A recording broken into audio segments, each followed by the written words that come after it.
అయితే ఏం చెప్తున్నాడంటే, నమ్మిన వారి వలన ఈ సూచక్రియలన్నీ కనబడతాయి.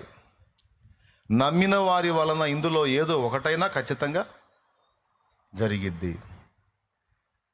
నువ్వు ఎంత పరిధిలో నమ్ముతావో అంత పరిధిలో ఇవన్నీ నీకు సంప్రాప్తం అవుతాయి. ఎందుకంటే ప్రభుత్వం మంది, అధికారం మంది. ఆ అధికారం కలిగిన నేను మీకు కూడా అధికారం ఇస్తున్నా. శత్రుబలం అంతటి మీద మీకు అధికారం ఇస్తున్నా. వాడిని ఒక ఆట ఆడుకోండి. ఇప్పుడు దాకా వాడు ఆడాడు ఆట, నేనొచ్చి చేశాను వాడికి వేట.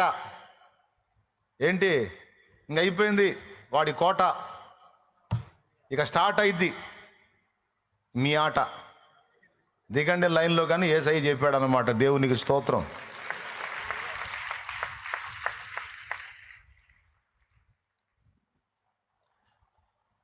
అధికారం ఇచ్చాడు, అవకాశం ఇచ్చాడు.